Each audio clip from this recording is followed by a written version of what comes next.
அதில் குறிப்பாக பெங்களூரு, ஹைதராபாத், பூனே போன்ற இடங்கள் முன்னணியில் இருக்கும் பொழுது தமிழகத்தின் கடந்த 4 ஆண்டுகளாக நாம் பெருமுயற்சி செய்து 40-50 என்றிருந்த குளோபல் கேப்பபிலிட்டி சென்டர்ஸினுடைய எண்ணிக்கையை இப்போது 150க்கு மேலாக உயர்த்தியிருக்கிறோம்.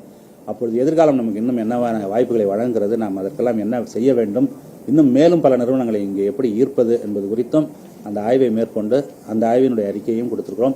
இந்த 4 அறிக்கைகள் தான் இன்று தமிழக முதலமைச்சரிடம் கொடுக்கப்பட்டுள்ளன. இந்த 4மே ஒன்றாக இணைத்து பார்த்தீர்கள் என்று சொன்னால் அவர் வைத்திருக்கக்கூடிய இலக்கு $1 trillion எக்கானமி என்பதை நோக்கி போவதற்கு வெவ்வேறு துறைகளில் எப்படி நாம் பயணம் செய்ய வேண்டியிருக்கிறது என்பதையும், அதே சமயத்தில் அந்த $1 trillion எக்கானமி அடையும் பொழுது அது எல்லோருக்குமானதாக இருக்க வேண்டும், எல்லோரையும் உள்ளடக்கியதானதாக இருக்க வேண்டும் என்பதையும் உறுதி செய்வதற்காகத்தான் அந்த SDG கோல்ஸ் இருக்குல்ல, அதற்குண்டான ஆய்வறிக்கையும் நாம் தயாரித்து வழங்கியிருக்கிறோம்.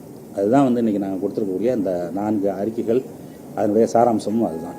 இது உங்களுக்கு எல்லாருக்கும் இந்த ப்ரெஸ் நோட்டை கொடுத்துருப்பாங்க. அதில் டீட்டெயிலாக இதோட இன்னும் டீட்டெயில்ஸ் அதில் உங்களுக்கு இருக்கிறது.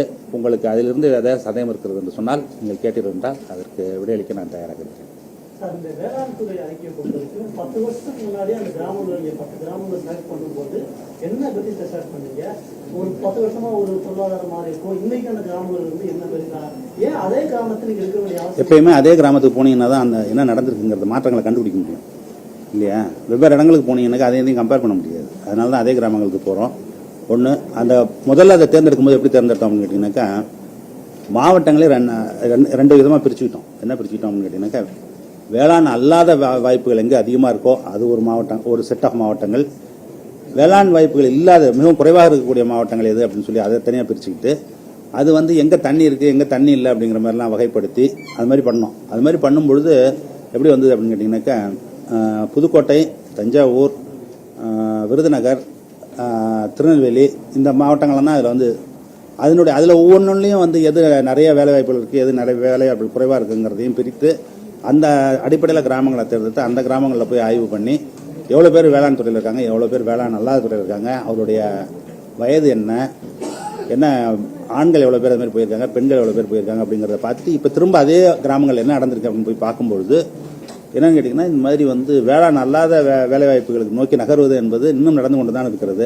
எந்த அளவுக்கு நடந்து கொண்டு இருக்கிறது அப்படின்னு பார்த்தீங்கன்னாக்கா, கிட்டத்தட்ட 75 விழுக்காடு ஆண்கள் அப்படிங்கிறவங்க வேளாண் அல்லாத வேலைகளில் போய் சேருவது அப்படிங்கிறதும், பெண்களை பொறுத்த வரைக்கும் 50 விழுக்காட்டுக்கு மேலானவர்கள் அது மாதிரி வேளாண் இல்லாத வேலைகளுக்கு இப்போ கிராமப்புறங்களில் தான் இருப்பாங்க. ஆனால் என்ன செஞ்சுட்டு இருப்பாங்க அப்படின்னு கேட்டிங்கன்னா, வேளாண் அல்லாத வேலைகள் பக்கத்தில் இருக்கிற நகரங்களுக்கு போய் வேறு வேலைகளை செய்வது அப்படிங்கிறது இன்னும் அதிகமாக இருக்கிறது. அப்படிங்கிறது தான் நமக்கு இந்த இப்போது மேற்கொண்ட ஆய்வுலேருந்து நமக்கு தெரிய வந்திருக்கிறது.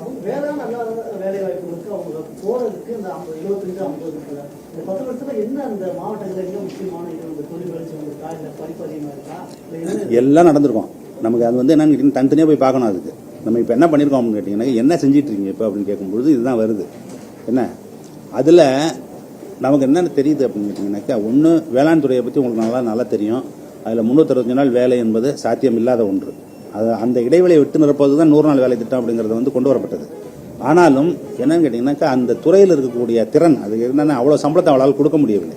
அப்போ வேளாண் அல்லாத துறைகள் வரும்பொழுது தான் என்னன்னு கேட்டிங்கன்னா, அதை விட சம்பளம் கூட கொடுக்கக்கூடிய ஒரு இடமாகவும் வேலையை தொடர்ச்சியாக தரக்கூடிய ஒரு இடமாகவும் அது இருக்கிறனால தான் நிறைய பேர் அதை நோக்கி நகர்கிறார்கள் அப்படிங்கிறது தெரிகிறது. அதுவும் குறிப்பாக இந்த இளைஞர்கள் இருக்காங்கல்ல, புதிதாக வரக்கூடிய வேலைவாய்ப்பை தேடி வரக்கூடிய இளைஞர்கள் எல்லாரும் அதை நோக்கி நகர்கிறார்கள். அதனால தான் வேளாண் துறையை பொறுத்த வரைக்கும் என்னன்னு கேட்டிங்கன்னா, வேலை செய்வதற்கு இளைஞர்கள் அல்லது இளம் வயதில் இருக்கக்கூடிய பெண்கள் யாரும் வருவதில்லைங்கிறது இதிலிருந்து நமக்கு தெரிகிறது.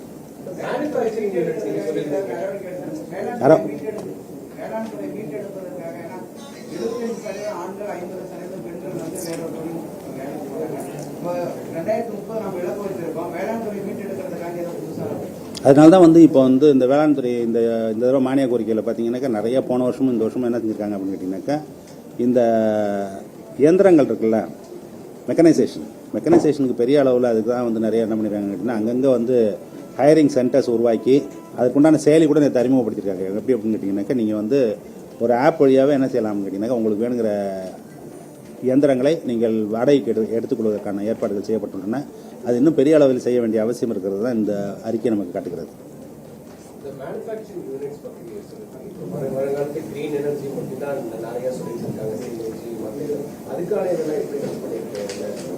அதுதான் அந்த இதில் இருக்கிறது. எதில் இருக்கிறதுனா இந்த எலக்ட்ரிக் வெஹிக்கிள் மேனுஃபேக்சரிங், ஆட்டோமொபைல் இதில் இருக்குல்ல, அந்த துறையில் என்னென்ன மாதிரி மாற்றங்கள் வர வேண்டியிருக்கு, அதுக்கு எப்படி நம்ம தயாராகணும் அப்படிங்கிறதெல்லாம் நம்ம அதில் சொல்லியிருப்போம் அந்த அறிக்கையில். அதாவது இருக்கிற வேலை வாய்ப்பை இழந்துடாமல் இருக்கணும் ஃபஸ்ட்டு.